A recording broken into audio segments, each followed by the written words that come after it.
Questo che stai ascoltando è Mitologia, le meravigliose storie del mondo antico. Sono Alessandro Gelain, insegnante di filosofia, psicologia e scienze umane. Se vorrai stare in mia compagnia, ti offrirò le storie più interessanti della mitologia greca e romana. Il mito ha ancora molto da insegnarci e talvolta, come uno specchio, è capace di mostrare meglio a noi stessi quello che siamo. Puntata numero 161. Ettore inarrestabile. L'attacco al muro acheo.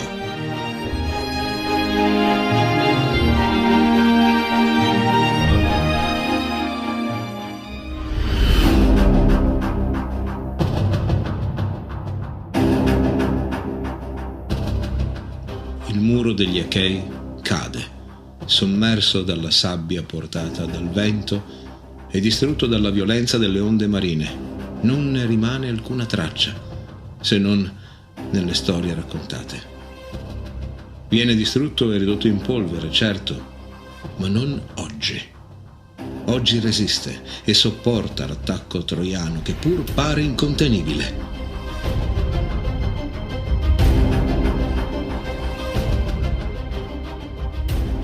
Ettore, in testa ai suoi, sprona le truppe a gettarsi contro quel muro, nonostante ci sia un pericoloso fossato.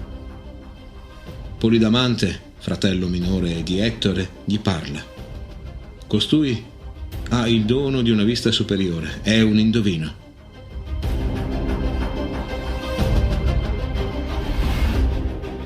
Siamo sciocchi, fratello, anche al solo pensare di poter attaccare con i nostri carri queste mura, protette come sono da un largo fossato. In esso ci sono pali appuntiti e se i nostri carri si avventurassero lì per poter sferrare un attacco, ci impantaneremmo in esso, ostacolati dalle lance conficcate nella terra, alla mercé dei nostri avversari. Meglio scendere dal carro e sferrare a piedi l'offensiva, evitando di esporre il fianco ad una prevedibile riscossa. Ettore segue il suggerimento di Polidamante e scende dal carro. Accende l'animo dei soldati e guida le sue truppe in un attacco a piedi.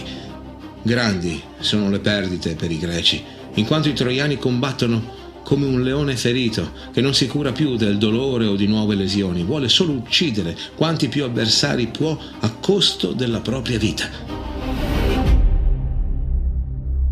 Così procede l'inarrestabile attacco troiano. Non si riesce però a superare le porte del muro e ad arrivare alle navi per dar loro fuoco e così rendere disperati i greci. Asio, combattente troiano, si dispera per la impossibilità di uno sfondamento.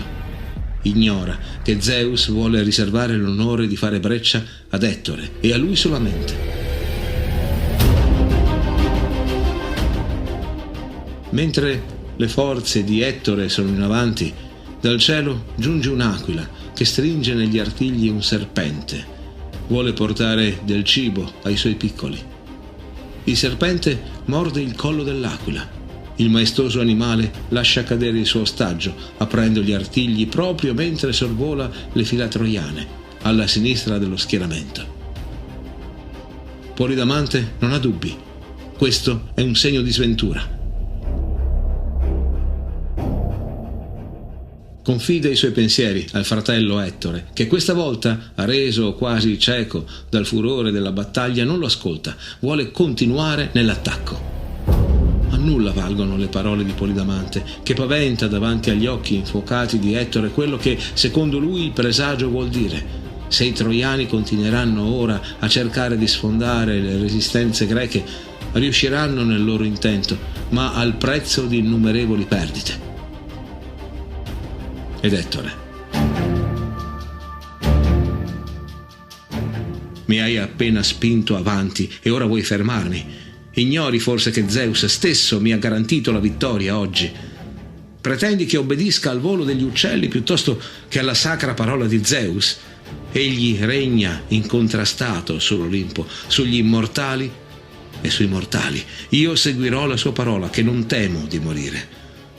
Tu sopravviverai a questo giorno, è cosa certa, visto che il tuo cuore è tenero e non resiste alle sventure, e starai al sicuro dietro agli altri.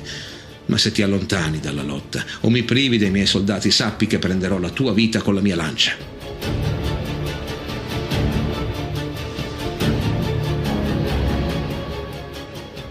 Così Zeus manda un forte vento che dalle spalle dei troiani getta sabbia negli occhi e sulle vele degli Achei. Il suo volere scioglie la volontà dei greci e rafforza le menti dei troiani che assaltano il muro, svellono aste appuntite, fanno rovinare a terra merli e fortificazioni, ma non riescono a superare la resistenza greca. I due Aiace ispirano i soldati Achei, ingiungendo che nessuno deve abbandonare la posizione e che tutti devono fare barriera con il proprio scudo. Quei cani troiani non dovranno arrivare alle navi. Come fiocchi di neve dalle retrovie Achee cominciano a cadere sulle teste dei troiani infinite pietre, scagliate con la forza della disperazione. Questa mossa rallenta fino quasi a fermare l'assalto troiano. Oramai è chiaro, i troiani non arriveranno alle navi oggi. Poi, per volere di Zeus, in mezzo alle truppe troiane si fa avanti Sarpedonte. Questo eroe lo abbiamo già incontrato qualche puntata fa. Egli è un alleato troiano e ha ritenuto giusto scendere in campo in aiuto alle forze di Priamo. Ha combattuto contro Lepolemo, figlio di Eracle, in uno scontro. Come ricorderai, è stato ferito gravemente, ma ora egli è qui e sbaraglia qualsiasi acheo gli si pari dinanzi, brillando di bronzo e sangue. Con il suo amico e pari Glauco guida le truppe dei Lici all'assalto, desideroso di acquistare eterna gloria in questo giorno fatale. Entrambi si avviano all'attacco del muro acheo, puntano una torre e avanzano con l'immenso gruppo dei Lici. Menesteo, re di Atene, che ha in comando proprio quella torre, vedendo muoversi verso di lui quei magnifici eroi, viene preso dal panico.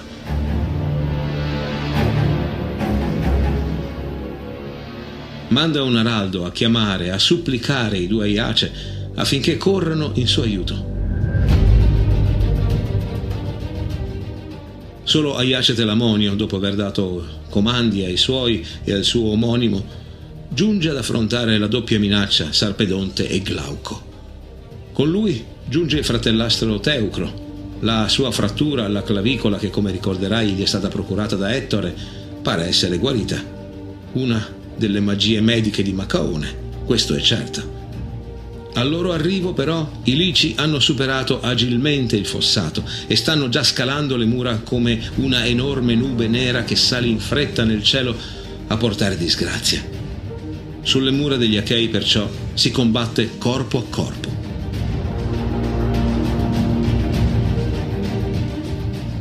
Aiace lancia una roccia sui nemici, uccidendo sul colpo Epicle, uno dei compagni di Sarpedonte.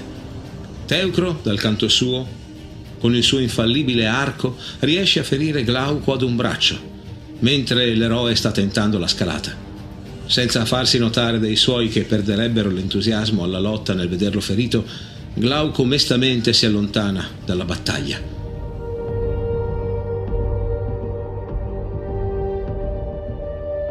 Sarpedonte ha notato quanto è successo, ma soffoca il dispiacere di non aver l'amico accanto, immergendosi ancor più negli scontri. Con la sua lancia toglie la vita ad Alcmaone, ultimo baluardo sulla torre di Menesteo. A mani nude estrae ogni protezione della torre e del muro, iniziando ad aprire una breccia per il passaggio delle truppe di Priamo.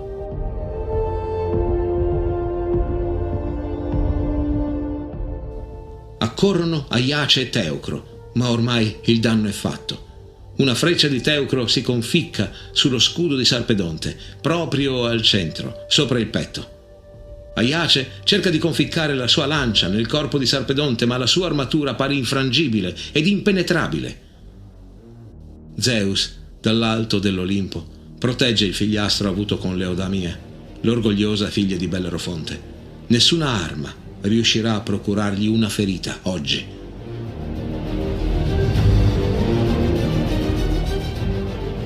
Sarpedonte comunque, sferzato dall'attacco spietato di Aiace, indietreggia senza però abbandonare la posizione. La situazione, per un tempo che pare interminabile, rimane in stallo. I greci non riescono a respingere l'attacco troiano e le fila di Priamo non riescono a penetrare nelle mura di Agamennone. Gli uomini, che pur continuano a combattere, tutti sono feriti. Il muro acheo pare orribilmente decorato con corpi di soldati penzoloni, armi spezzate e lunghi rivoli di sangue greco e troiano, rivoli che impietosi colano giù a terra. Zeus pone fine a questa situazione, dando ad Ettore la forza e l'ardore di superare il muro acheo ed entrare nell'accampamento greco guidando i suoi. Sorridente, Ettore si gira ad incitare i suoi soldati.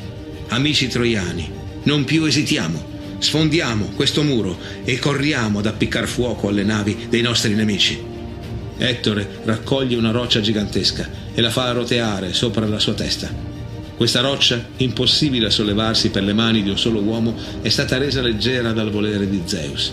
Ma tutto il suo peso, tutto il suo potere distruttivo e tutto il furore che Ettore ha infuso nel suo lancio si sfogano come terribile ariete su una delle porte del muro greco. La porta viene sfondata, battenti e cardini cedono ed Ettore ha via libera. Nei suoi occhi brucia un fuoco distruttore e i troiani entrano in quel varco come creature vendicatrici degli inferi. Questa visione è insostenibile per qualsiasi guerriero. Tutti i soldati achei corrono via disordinatamente, ognuno con il solo pensiero di difendere e mettere in salvo le loro preziosissime imbarcazioni. Gli achei sono in rotta e la situazione è ormai disperata. Nessuno può salvare i greci.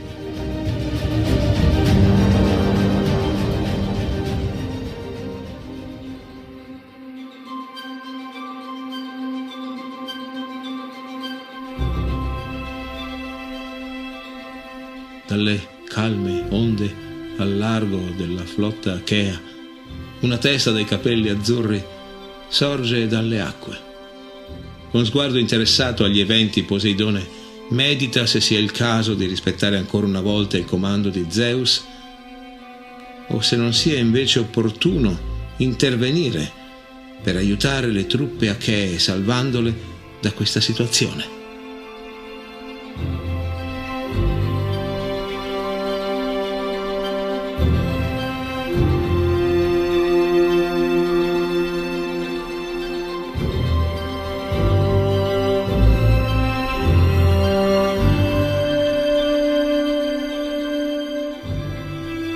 Fammi sapere se questa puntata ti è piaciuta scrivendo un commento e mettendo un like.